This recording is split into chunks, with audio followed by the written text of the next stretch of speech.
Hey everybody, it's Party Elite. Welcome back to our Planet Zoo franchise mode Let's Play. We're gonna head right back into Elite Zoo South. There is quite a bit to get done today, folks, and I am very excited for it. Almost a polar opposite to our previous session as far at least as the time lapse will be concerned, where last session I kind of went in with almost no idea how I wanted to approach things, and then today I'm going in with a quarter of it pretty much already built, just by extension of what we did, or rather as an extension of what we did last session. Really excited for this one though. We're adding a new animal. I'm sure the thumbnail and title gave it away and all that, but really quite curious to see how they interact with the new space. And I believe I discussed some ideas last session with regards to where their habitat, where their enclosure will go, but I want to kind of evolve that a little bit. I've been thinking about it ever since that episode, and I do want to kind of evolve the idea, see if it's possible to give them a bit more space and see how they interact with a couple of different sort of technical elements that I would like to try to implement. We'll see how it goes, but I'm really excited for today's session. I hope you all are as well. As always, if you are enjoying this series, if you would like to see it continue to its inevitable end, I suppose, please don't hesitate to keep letting me know. Those likes and comments make a massive difference. The reason why we got a season 2 of Planet Zoo was because of the continued support, the tremendous amount of support that we were seeing. It does make a very big difference in the decision making on the channel. I've seen quite a few of you express your thoughts and opinions and feelings with regards to the end being so close. I feel like it's one of those very bittersweet things, isn't it? But I mean, Planet Zoo is probably like never going to be completely gone from this channel if I can have my way, which, I mean, if y'all are interested, I'll let you know I'm interested. So there's some plans for what'll come, or what'll happen to Planet Zoo after this season is done, but we'll talk about all that, I think, when we're closer to the end, because even though there's only a few animals left to add, there's still other work that needs doing. There's still other elements that we want to introduce and fine-tune and sort of, you can look around and you can see there's stuff that needs doing still. So it's not like things are going away next week or anything like that, right? We still have plenty of Elite Zoo South to take care of.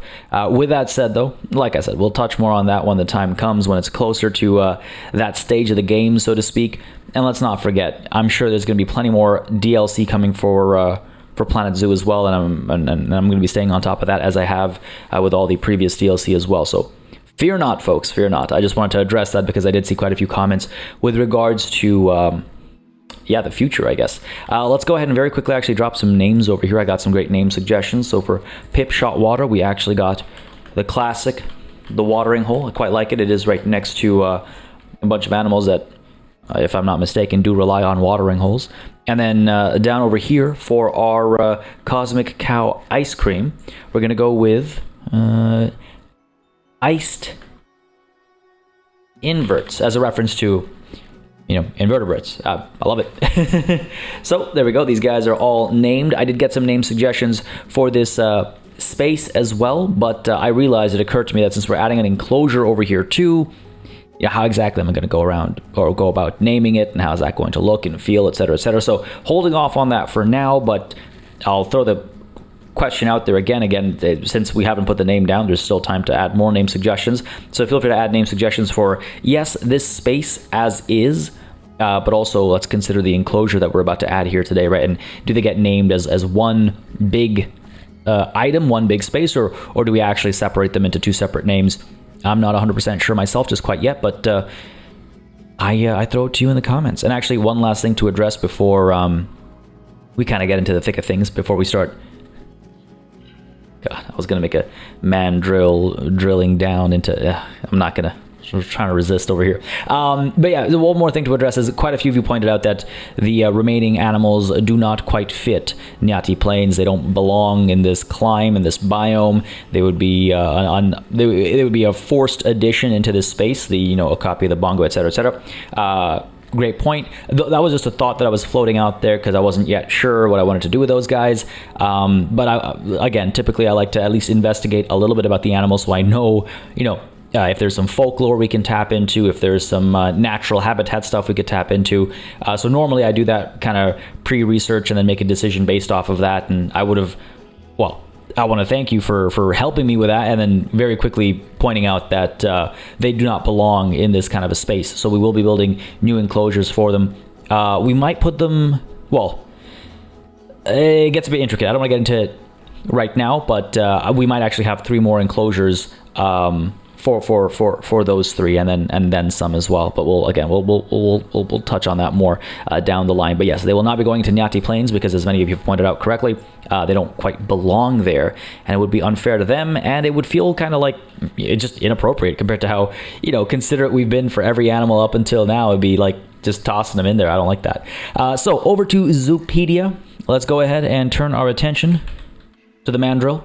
Again, just as a quick sort of point of reference, the reason why the mandrill is going here, I mean, it worked out perfectly, right? Like, just as a reminder, as I was building this space, come on now, as I was building this space, we ended up with this large negative space over here. Initially, I put down the exhibits over here, and that was all good, but we ended up with this like empty space over here, and it felt weird to me, and I did some quick measuring and all, but it turned out that this is just about the right amount of space if we actually, well, you know what, I can't show you unless I put a gate down. I could put a gate down, I suppose. Why not? Go ahead and pop it down like over here. Sure. I don't like that because of how it does the glass. I could put it down over there. I could put it down up over here maybe. I mean, I'm trying to just get a measurement over here, so really I should put it down wherever. I just would like it to look nice as well. Sure, let's do that. I don't want to have to like remove it and add it and remove it and add it, but you can see this has a land area of about 604 meters square, which is solid. Wow, it was actually closer to 400 something, but I just kind of inched the glass back after I'd measured it, and that added 200 extra meters squared. So quite a big chunk there actually. But yeah, so this is 604 meters square, and you can see that the mandrill needs a minimum of 5 mandrills. And if we have 5, they barely need any space. In fact, we could have a full 10, right? Because that's their max. Add a couple juveniles, and we still have plenty of room. Now, to be fair, of course, some of this land will be replaced with like water, so that's going to affect things. We're going to have trees and stuff blocking some of the land, so the 600 will be reduced a bit by the addition of various elements, but we have a lot of room to work with. And what I was actually thinking was maybe expanding their enclosure to include this space as well. Not yet 100% set on that, but just something I was thinking about. We'll see if that becomes necessary. Anyway, sorry, back on task over here. Just wanted to point that out as a reminder as to why the mandrill is going here. It was just kind of serendipity. It just kind of ended up working out. I thought visually it'd be interesting. It would make the space more interesting as well. So here we are. So the mandrill, a mandrillus sphinx. Why sphinx? I'm not sure. They are vulnerable. Population in wild is unknown. And the mandrill, or mandrillus sphinx, is a species of large monkey that lives in the rainforests and plateaus of Cameroon, Gabon, Equatorial Guinea, and Congo. They have olive to dark gray fur, a white stomach, and distinctive coloration on the face. A long pink strip runs down the middle of their muzzle to their nostrils, with blue pads on either side. They also have a yellow beard. Mandrill males are much larger than and look very different from females, with extremely bright colors on their faces and hind quarters. Males measure between 75 and 95 centimeters, weighing 19 to 40 kilograms, whereas females average between 55 and 66 centimeters and weigh 15 to 30 kilograms. All right. Mandrills are classified as a vulnerable species, and while it is not known how many of them are left in the wild, their numbers are thought to be declining significantly. One threat is habitat loss due to deforestation of the rainforests in which they live. However, their greatest threat is hunting. In areas such as Gabon, humans consider the mandrill as a prime meat. Prime meat. Oh boy, that shouldn't be. Reserves have been established to protect some of these rainforests, but little is known about the mandrill populations, and as a result, they're often overlooked. Much more research and further wildlife surveys are needed. Yeah, you know what? I didn't know mandrills. Mandrills. Yeah, that is a plural. I didn't know mandrills were vulnerable. I didn't think they were in trouble, truth be told. So it was the first time hearing that, and I guess education is needed on that front. All right, unfortunate, very unfortunate. I can't. No, okay, that's fine. One thing I will say is I've never been 100% on my pronunciation of Gabon. Gabon. I'm not 100% on that, and I just wanted to make sure it was known that I know that I might not be entirely accurate there. Natural habitat, of course, around this region over here. Ooh, hello. How do they get to these little islands? Doesn't this kind of stuff make you wonder? Makes me wonder. It makes me wonder all the time. Just like, how did that happen? Were they transported there? Were they on there when like these little islands broke off? Like how long ago was that? That's not a thing, right? Did they evolve separately? Did they somehow, I don't know, end up on floating like debris and stuff and get carried over? Is it because of zoos, or like what happened?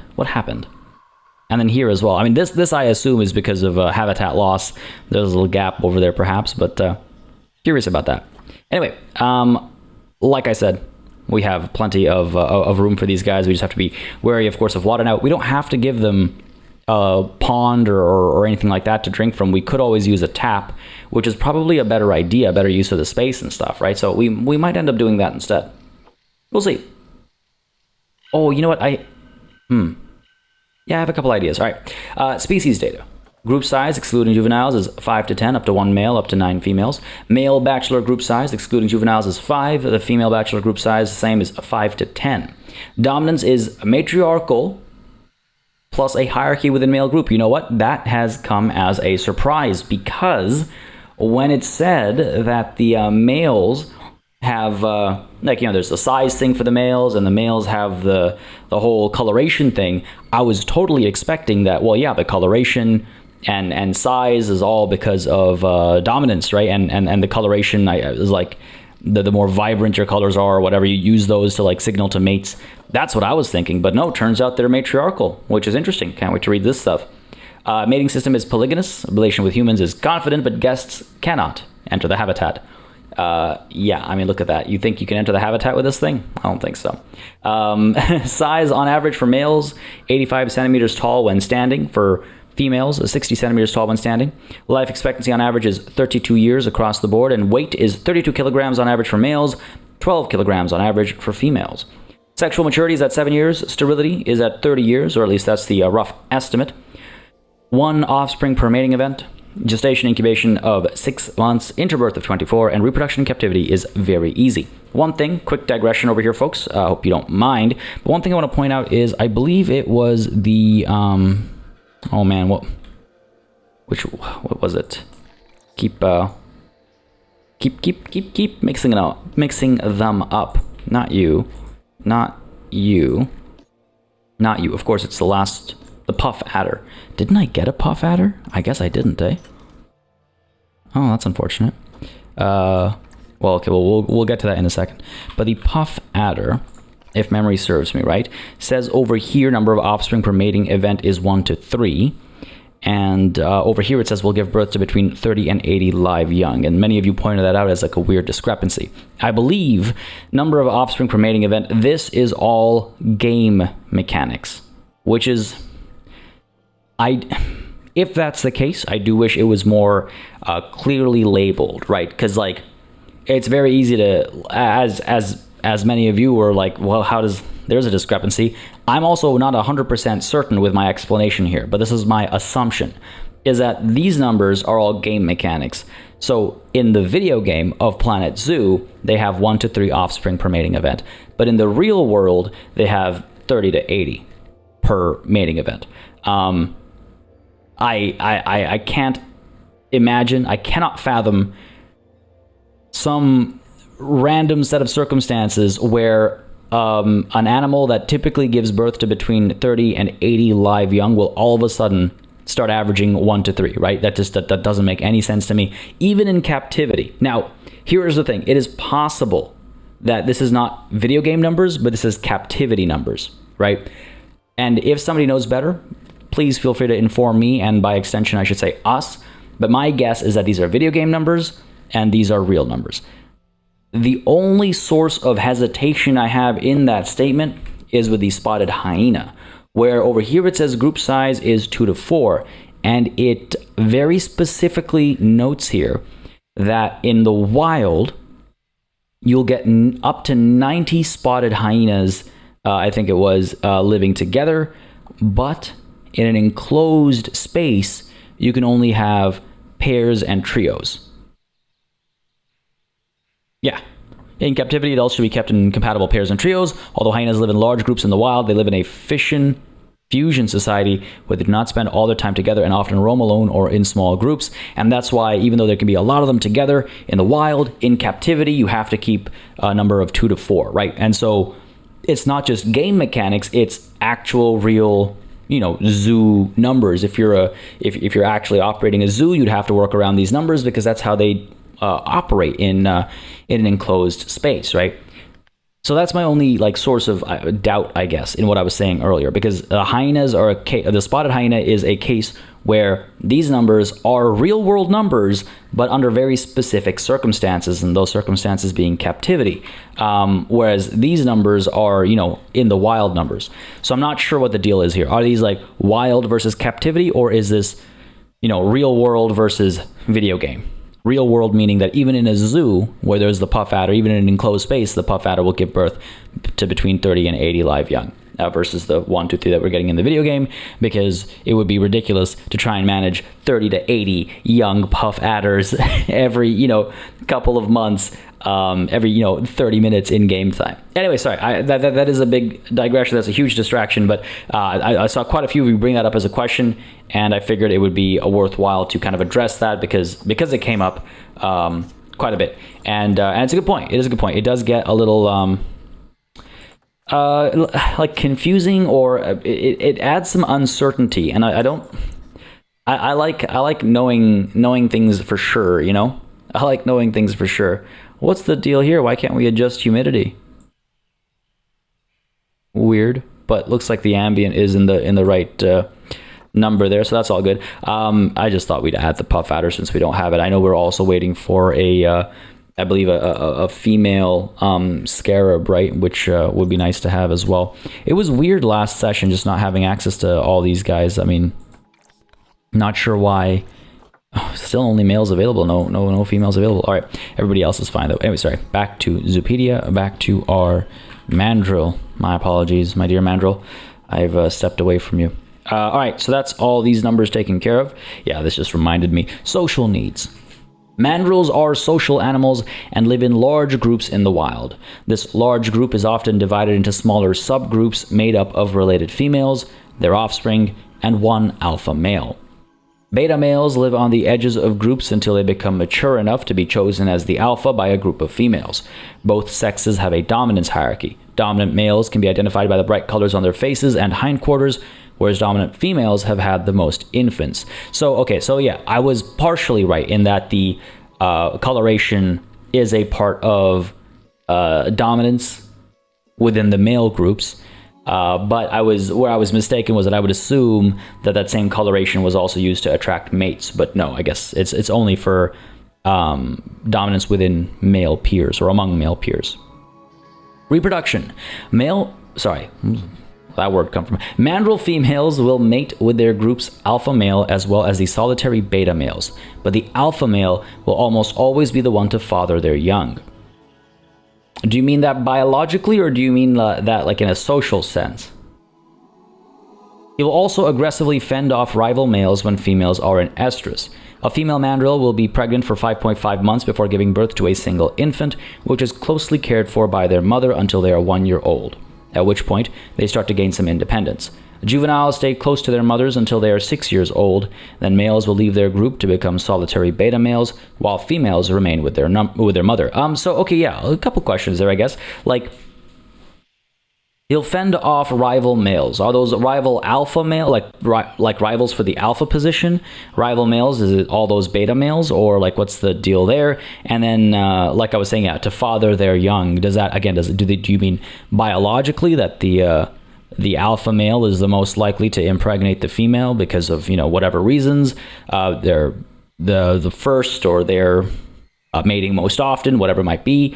Or does it mean, beyond a biological sense, even if one of the beta males was to impregnate the was to impregnate the female, then the alpha male would still be the one to help raise it? Well, I would assume the former, because it says here they're closely cared for by their mother. It doesn't mention the father. So, I would assume to father the young here, it means very much so in a biological sense, which I assume is the meaning of the phrase. To father the young doesn't mean to be a dad, I suppose. I guess it means to, okay, fair enough. All right, that answers that question. Over to our research status. Of course, we have none of the fun facts just quite yet. Yeah, again, nothing too special as far as their enrichment is concerned. We've got the musical keyboard, which I'm always a big fan of, but nothing unique to them, unfortunately. Interspecies enrichment, no benefits at all. But that's all good. I mean, again, we have more than enough space over here. I could do the what's it called? Tap or whatever it is that doesn't need to be refilled and takes up minimal amounts of space. So we could do that. We have to make sure they have enough climbing to do. And I think we might even be able to get them up to like a second floor kind of a thing, where if you're up top over here and you're eating, you can kind of hang out with the mandrill as well. That'd be kind of neat, I think. Well, either way, we'll figure it out. We'll play it by ear again, like I was explaining last session as well. Typically I have a bit of a plan, but it all kind of develops as I go. It's a lot more, you can get a lot more interesting that way. Folks, with no more time to waste, it's time-lapse time. All right, folks, I've been looking forward to this time-lapse ever since I finished recording the previous episode. It might feel like those were pretty closely packed together, but the reason why the previous episode was so delayed was because of processing and stuff. So it's actually been a very long wait on my end from the previous episode and from me sitting down and building this foundational space to actually now me being able to sit down and finish this off. So a lot of anticipation was being built up over the last handful of days or whatever, week or so, I guess. But I'm glad to finally be here now and wrapping this space up. I had some thoughts and ideas. They evolved over time as I had more time to think about how I would like to approach things, and I'm pleased with how it ends up. I'm really glad that I tackled this space in the first place with a very little idea as to how it was going to look, and that allowed me to end up with some negative space that has now ended up being another pretty neat enclosure. I like that it's different, I think, from anything else we've done here or at Elite Zoo North. It's always a big sort of driving force for me. I want to always try, at least, and make things feel a little different, unique, special, or whatever adjective you'd like to use, and I do feel like we've accomplished that here. But not an overly complex time lapse today, because a lot of the groundwork had already been done in the previous session, and this is just sort of wrapping things up a little bit. So it worked out quite nicely, actually. But I got a little climbing structure in the middle over there, like a little, it's not really a tree house or anything, but there's a space to rest in that structure. Right up top there is a set of drums to play. There's also the keyboard as well, so you can have a whole band up top there, I suppose. And I'm hoping that between the climbable willow trees and the little structure in the middle as well, the mandrills will spend enough time up top as well as down low, and that will mean that guests get a decent sort of view and interaction from both vantage points, if you will. Plus, we can add quite a few mandrills to the space as well, right? So hopefully as we add more, they'll move around a bit more, they'll explore the space a bit more, and so there will be more viable views available from various angles.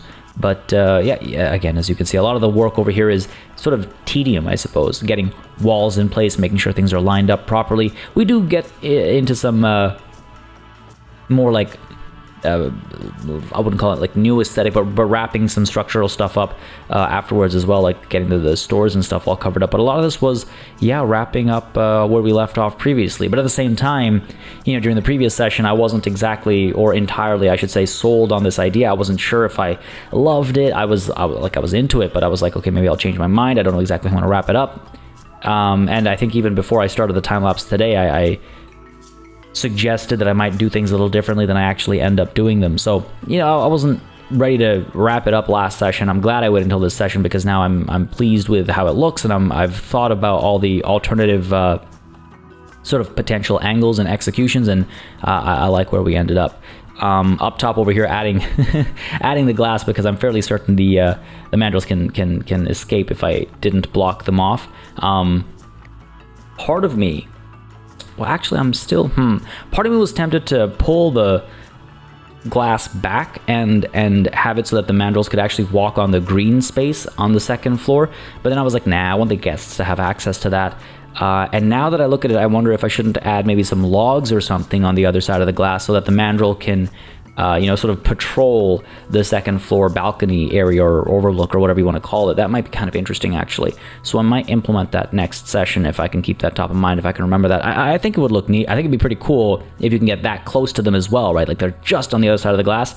I think that would make the second floor a lot more worth it than it is right now. I think it's cool already, but I think that'd make it even cooler. Now, weird thing while trying to build the shells for the shops, I wasn't actually getting the snap to happen. Like, you know how like you place a piece and it locks on to the existing piece and it kind of slots into place correctly. I wasn't getting that with the shops this time around, and I'm not sure if that's just because the plaster pieces are different. I know there are different kinds of plaster pieces. There are the plaster pieces that aren't building pieces, like they're not grid pieces, and then there are the pieces that are grid pieces. And I was very much using the grid pieces that typically, you know, grid pieces typically lock and snap into place, but here I wasn't getting that when I was trying to build the stuff around the shops. Well, we managed to make it look just fine anyway, but I was a little confused as to what was going on there. Either way, just closing some gaps over here, tying up some loose ends, but overall, I think pretty pleased with how this space has turned out. We're going to be adding a bit of like flooring, I suppose you could call it, inside as well. I get rid of this. I am not a big fan of this. I actually quite like the open view going up the ramp there. And yeah, this is unfortunate. I would like it to be a hard corner, but I don't think I can actually get that to happen. So we'll have to be okay with that rounded corner as it was originally. But yeah, we're going to add some flooring inside as well. I just figured we'd throw some wooden logs down or something. Again, I'm trying to be very cognizant as well about, you know, piece count and frame rate and things like that as we're getting close to the finish line, I suppose. Yeah, I don't want the computer to catch fire or for, you know, the game to constantly crash. And many times during this time lapse, actually the game would like freeze for a couple of seconds and you can't see it because we're going at such a high speed. But every time that would happen, my heart would stop because I was like, oh no, have I overdone it? Are we finally going to see the game crash now at every time lapse? No, we're not seeing that yet, but nothing like a little bit of stress and tension to keep you going, am I right? But yeah, so just being cognizant of piece counts and stuff like that, trying not to overcomplicate things that we won't see very often, and making sure to use extra pieces where we will see things. Like I don't want to cut corners or reduce our the eliteness of the Elite Zoo Company, but I want to be more cognizant of what is and isn't going to be seen, much like level designers and game devs have to be themselves as far as polygon counts and stuff like that are concerned. But just trying to be careful not to overdo it. Adding a couple TVs, I'm going to add some on the second floor as well, and we're going to get some donation bins as well. The donation bin coloration will be inspired, of course, by the mandrel's iconic colors. Looks like bubblegum to me. Looks like bubblegum wrapping paper, which, I mean, I'm not complaining about, but it's just kind of funny. That color, that set of colors just has a very specific association for me. I'm curious if anybody else feels that way as well. It makes me think of actually a very specific brand of bubblegum, which has like blue wrapping paper, and its mascot, or figure, is like a superhero who's like super flexible, and he wears a blue outfit with like something pink on it. I forget. It's not a heart, but maybe it's a circle or something. But it's the same blue and pink of a mandrel, actually. And I noticed that as I was making the donation, and I was like, wait a second, this reminds me of that brand of bubblegum. But anyway, looking for some way to decorate the outside over here, and I didn't really couldn't find anything that I felt was fitting, and then I realized, why don't we actually make this a covered walkway for the guests? And I think that looks quite nice. That actually works quite nicely, makes the space a bit more interesting and enticing, blocks the heat and all that kind of stuff, and also, yeah, just adds a bit of a decorative element to the outside, so it's not just a plain orange wall with a red strip at the bottom. Might add something more down the line as well, but otherwise I think next session our time lapse is going to take us to adding a new enclosure for another new animal. But I'd love to hear your thoughts about this space and about what we do next. But folks, that is it for the time lapse. It is time to go back to regular speed. Alright folks, we are back from the time lapse, and you know what? Feeling pretty good about this space. I feel like we're going to see some nice interactions over here. We're going to see the animals enjoy the area quite a bit. Hopefully they're able to climb this structure over here. Hopefully there's enough space for them on the ground as well. And hopefully guests are able to see them move around appropriately and proper. Appropriately sounds funny when talking about. See them moving around, with with good viewing angles and stuff like that is what I mean to say, of course. And see them eat, see them drink, see them play around and all kinds of stuff. So really looking forward to getting the mandrills in here and actually seeing how maybe guests come through as well with these stores and all that, right? Really excited for this space, so let's not waste any time. Let's go ahead and get those animals in. The funny thing is I realized partway through the time lapse there that I hadn't actually done my pre-time lapse check in the marketplace, and are you kidding me? Are you for real right now, game? Are you for real right now? No mandrills, not a single mandrill in the market. Come on.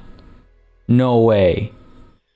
You know what? I legitimately have no idea how to deal with that. Let's check our rewards. I don't think I have a mandrill in here. We do not. All right. Well, that's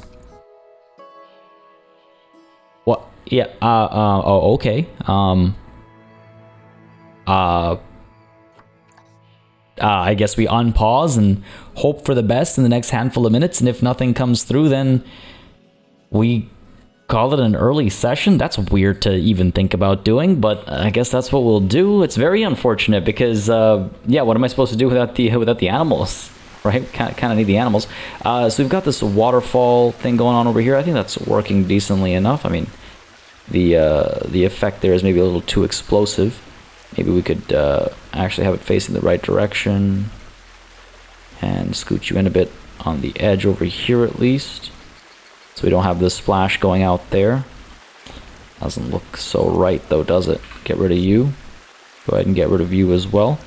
Go ahead into construction. Use our waterfall. I'm still completely blown away. This is the thing about about these kinds of systems is it's cool to have an always online integrated market and stuff like that, but it doesn't work if you're if it's not kept sustainable beyond the first however many years of the game's life cycle. Now granted, we are playing a 2-year-old game now, which especially nowadays is a very long time period, so that's its own thing, but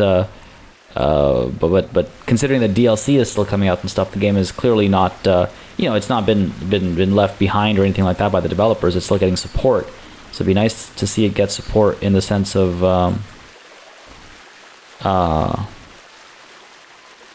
in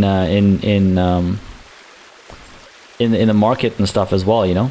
Oh, this is not perfect. Oh, yeah, it does the trick though. I wonder if we can get a larger jet. The small one worked nicely for that little place in Australia next to the koalas, but it's not really big enough over here, I don't think. Let's go ahead and get rid of... Nope. Go ahead and get rid of you.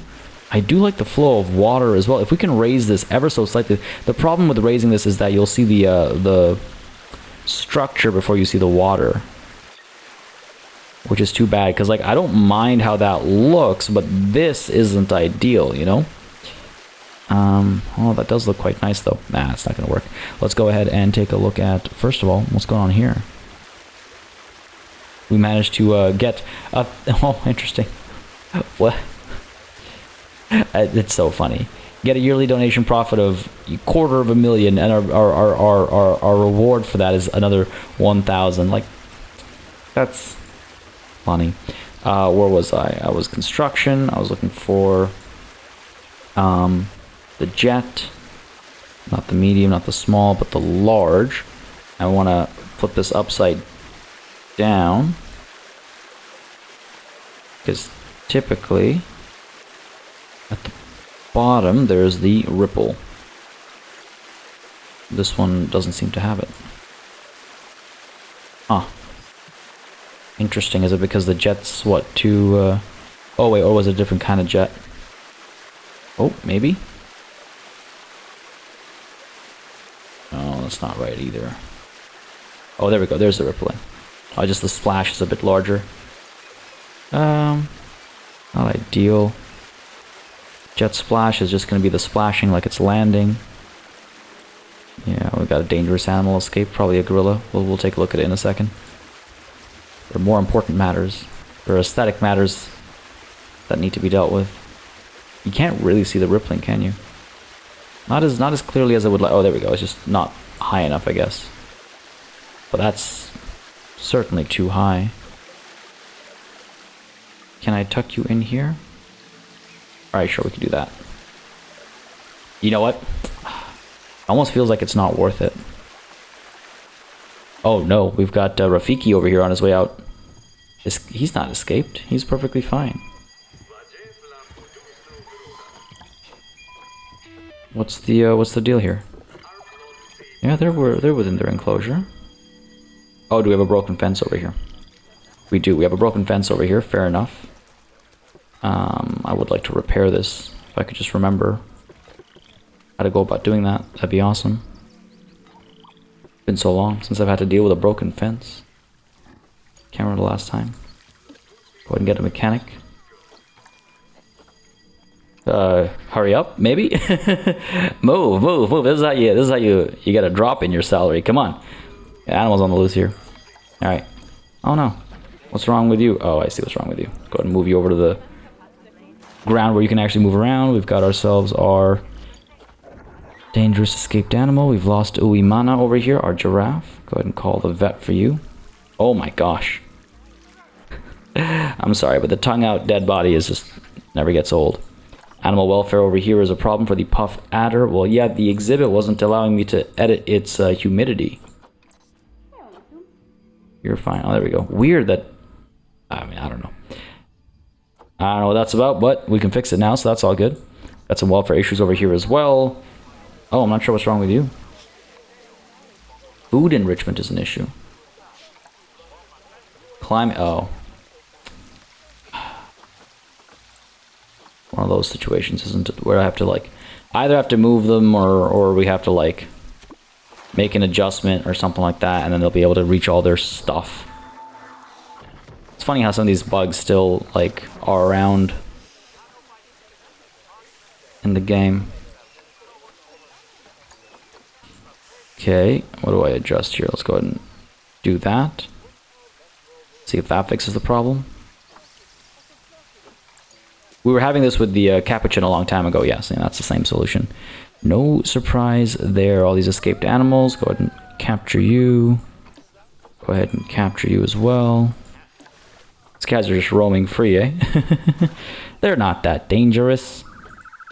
What's with these guys? Still upset? Species food enrichment is, yeah, pretty poor for these guys. That's a bit of a surprise. I'm not sure why that's happening. We could very easily go to habitat, sorry, over to the koala. And get you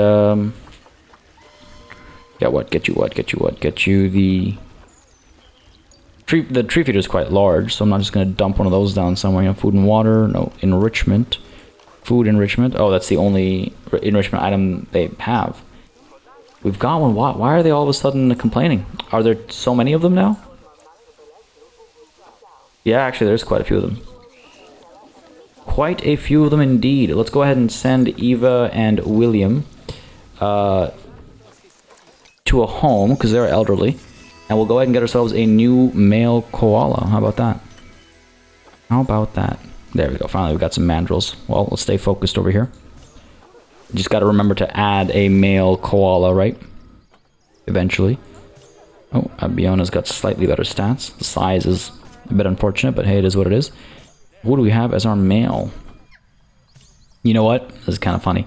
I was, it's unfortunate. I was listening to, no, forget it. It's pointless. Nasser is the better, the better option over here. Let's go with Nasser. The immunity's kind of bad, but look, we can't ignore the fertility and the longevity there.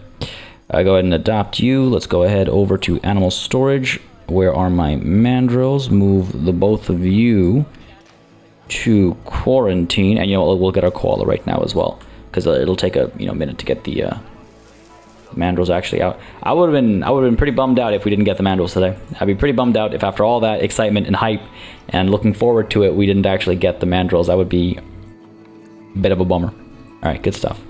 Over to the koala. There was absolutely a chance of that happening, right?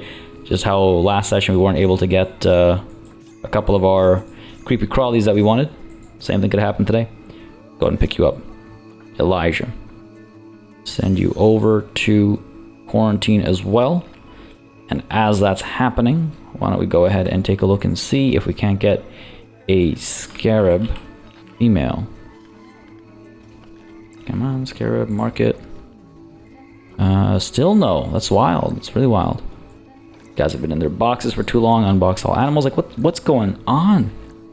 What's going on? Unbox all of you as well. I do believe we've finished some research. Hopefully we have some completed research for some fun facts today. Yes, the common ostrich. All right, let's do it. It's been some time. It's been some time. And by the time we're done reading this, we will have our quarantine done as well, I think. So where are we? Research status. There we go. Fun fact number 1, as I make my way over to the ostrich. I mean, it's not like we're paused, so it's not like they're going to stay on screen or anything, but let's at least get to the right enclosure over here, right? To Nyati Plains. Anyway, every time I say Nyati Plains, I feel like I'm saying naughty plains. Anyway, the ostrich. Fun fact number 1, the ostrich is the largest living species of bird. They're also the fastest on the ground. They can run for long distances at 34 miles per hour and sprint at 43 miles per hour. All right, I mean, already familiar with this well-known, I think, set of facts. Fun fact number 2. Ostriches have the largest eggs in the world, but the smallest eggs of any bird relative to body size. All right, the first half of that, I've kind of always known. The second half of that is a funny quirk. Oh, look at the... Oh, so cute. So cute. Stealing attention away from the ostrich up there. This guy's like, no, look at me, not that. So cute though. Fun fact number 3, when incubating a nest, the alpha... That was a very awkward spot to stand in. When incubating a nest, the alpha female sits on the nest during the day, her gray-brown feathers blending with the dusty ground, and the alpha male sits on the nest at night, with his black feathers difficult to see in the dark. Now there is a fun fact. That's a fun fact. Very interesting. Very interesting. Very clever, very perceptive. I love this kind of stuff. Now, yeah, that's a good fun fact. The first 2, I'll be honest with you, kind of flat. Third one, very nice. Fun fact number 4, ostrich males raise the ostrich chicks when they hatch. Okay. Fun fact number 5, contrary to popular belief, ostriches do not bury their heads in the sand to hide from predators. They lie flat against the ground, and their body blends with the horizon and the dust. Yeah, this is one of those... funny urban myths or legends or just stories or whatever you want to call it. But yeah, this is something I actually, to be fair, only relatively recently learned. A couple of years ago, I've always learned they bury their heads in the sand to hide, blah, blah, blah, blah. And it's just like, oh, look how stupid they are with their bird brains. They think if they can't see their predators can't see them. But, you know, I mean, like... I've always kind of been like, they can't be that stupid. You can't be that stupid and survive however many millennia, you know, evolve as a species. But then you think about like, well, okay, I'm about to get into a tangent, but I was going to say, well, you think about the dodo, except like the dodo evolved in a very specific set of circumstances that allowed it to survive and thrive despite its, you know, let's say lacking qualities. But anyway, no, it would be silly to me if the ostrich was able to somehow survive in a part of the world that they are, you know, prey. With that being their tactic to hide. Obviously, something didn't click, but it's not really something I put much thought into until a couple of years ago. It was pointed out that like, no, that very much isn't what ostriches are doing. That's not how they hide from predators. And I was like, Well, that makes sense, but you know, it's good to know for sure to have someone confirm it for you. Anyway, that's some good fun facts. Let's head on over to our quarantine now. Elijah, let's go ahead and send you over to your new home, if I can correctly find it. Man, our zoo's gotten so big. It is so disorienting sometimes. It's absolutely massive. All right, over to Kuala Canberra. Let's go. Off you go. Okay, and then let's get Abiona and Nasor, our mandrills. Oh, we need more than just 2, don't we? I just realized. We need... How many do we need? We need... Like, it's like 5 minimum or something like that? Yeah, 5 minimum. Damn. Oops. That was a mistake on my part. 1 male, though. 9, up to 9 females. Over to the market. Go ahead and get some more females here. We have... Sauda and Abiona. Another Abiona? We're gonna... Sure. That's all that's available. That's all that's available. We can't really afford to be too picky, I suppose. Or is that the Abiona I've already got? I think it is. Man, like none of the clicks are going through. Yeah, it looks like that's the same Abiona, which is why I can't buy the new one. Alright. Back to our quarantine here. Get you dropped in. To our quarantine, please. Not in with the lions. But let's get our other 2 mandrills in place right away. Why not? They'll be a little lonely, but at least we can see if the space is right and all that kind of stuff, right? We do need a name, of course, folks, for this enclosure. Don't forget. Go ahead and pop you in here. Habitat 57. 57. Wild. Wild. Absolutely wild. What do we have over here? More vet research complete. Hopefully we don't have all of our fun facts done today. Oh, the black wildebeest. Let's go ahead and check it out while we wait for the... mandrills to arrive. Wildebeest. What do you have for me? Research status. Fun fact number 1. The horns of the black wildebeest are significantly larger and heavier than those of the common wildebeest. Okay, alright, sure, fair enough, fair enough. Fun enough. Fun fact number 2. Both male and female wildebeests have horns, but the male's horns are longer and thicker than the females. Alright. Fun fact number 3. During the mating season, dominant male wildebeests do not eat or sleep as they are so intent on mating and defending their mates from rival males. Again, fun fact number 3 coming in to save the day. That's a fun fact. That's a fun fact. Alright, interesting. Fun fact number 4. Black wildebeest can run up to 50 miles per hour when running from predators such as lions and hyenas. Wow.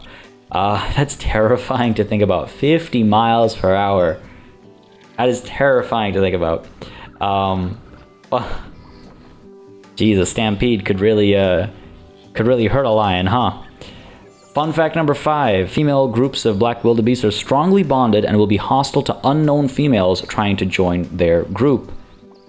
Very cliquey. Interesting. Yeah, those were some decent fun facts, I would say. They were alright. Alright. Not as good as the ostrich ones.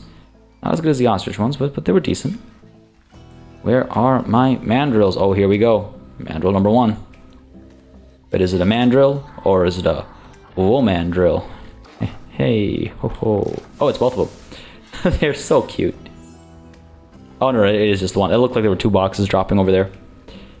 They are very cute, aren't they? How you feeling, buddy? Whoa, look at the size difference. That's awesome. Oh my lord. And look at the difference in coloration as well. The fact that you can tell right away is pretty cool and pretty impressive on the devs' part. Oh, look at that. Oh my goodness. Oh my goodness. Gorgeous. Just beautiful. Just beautiful. Alright. See how they like this space. Whoops, not what I meant. Oh, climbing right away. Why are we only looking at the face, I guess? So much color, such vibrance. Alright, enough room, enough climbing. They're not the biggest fans of the terrain. We gotta add some more soil, add some more long grass, get rid of some of the short grass. Okay, that's all doable. Wait, what am I doing? I'm at here. Go ahead and get ourselves some soil. Sure, let's add some of the soil over here, I think. We're gonna need quite a bit of soil, aren't we? Actually, yeah, quite a bit of soil. Surprised at how much, actually. Not a problem, not a problem. We got plenty of room. Get these edges kind of soily, I guess. Get some more long grass in the middle as well. Oh, up you go, up the tree. Oh, come on. How can I not watch this, right? Well, that's kind of funny looking, but... now you're just kind of on nothing. Man. Beautiful in theory. Maybe that should be the thumbnail instead. It's the thing. It's like it's not actually on anything. That's what I'm saying. It's like it's beautiful in theory, but it doesn't actually look all that great because we're not actually, yeah, it's not grounded. It's not like believable or whatever you want to call it. But I mean, the lighting and stuff though, and just it being among the trees like this, the branches and stuff. We ignore that. This is great, especially at golden hour like this. Man, they've done such a good job. It is so impressive. It is so impressive. All right, let's go ahead and get them some more long grass, shall we? Let's not stay too distracted. There'll be plenty of time to watch their movements. Make sure they're happy first. Long grass, where are we? Terrain. Long grass, some over here maybe. Oh, this one's going up as well.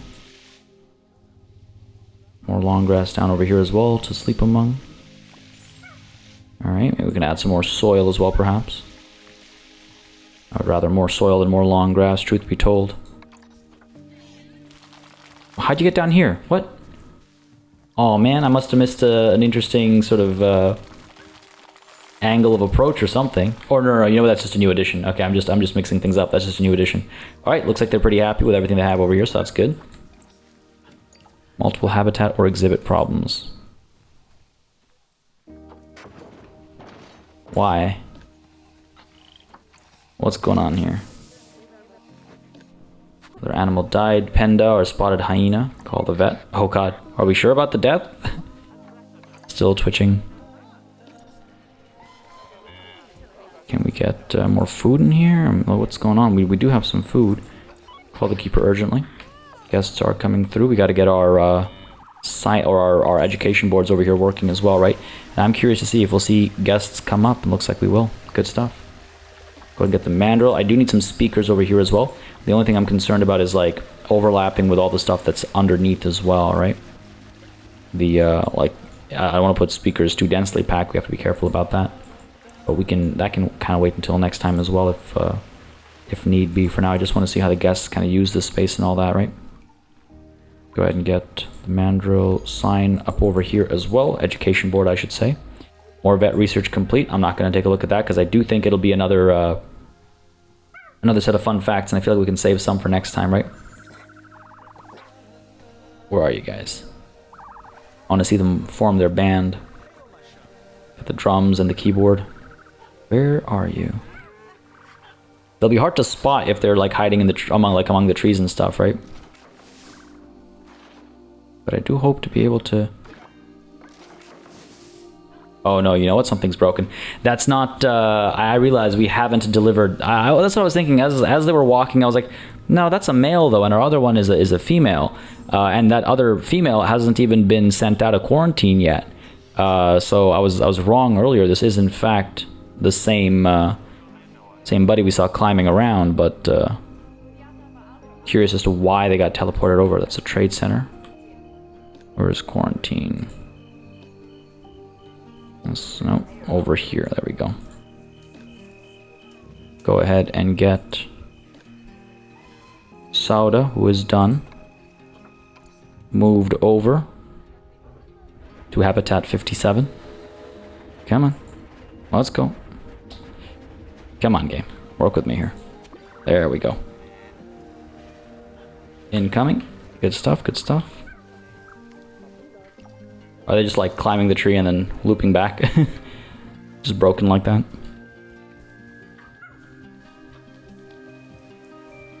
So like quiet almost. About to go up. Yep, up you go.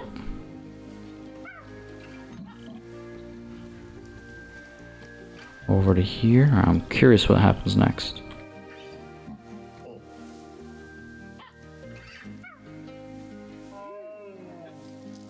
I'm glad I followed this guy. Alright, off he goes now. Oh, there's the female. Oh, he's going higher. Where'd he go? There he is. They are hard to keep track of. Oh, here we go.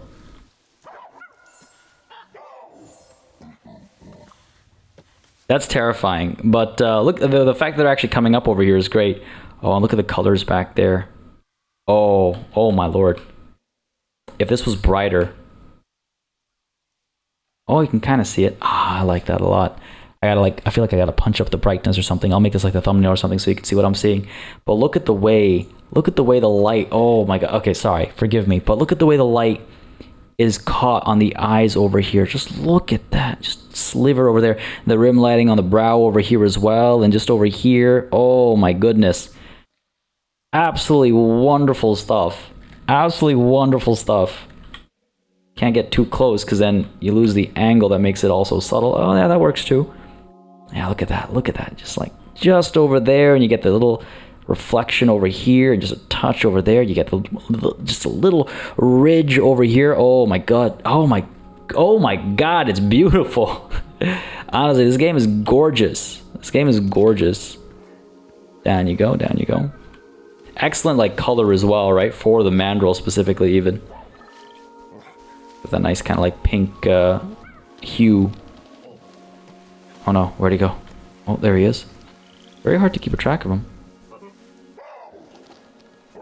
Very loud as well. Very aggressive. Alright. Going back up again. I mean, hey, they're having a good time, so at least there's that.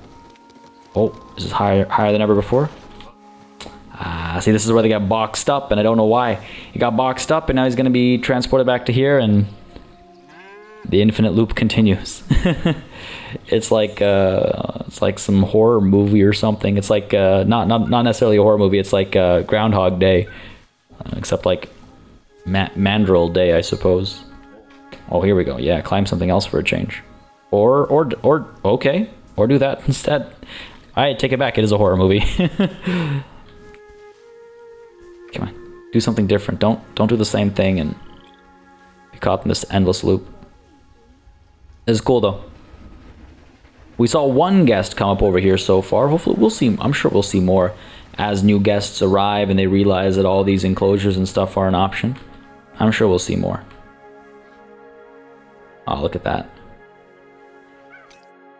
I like that.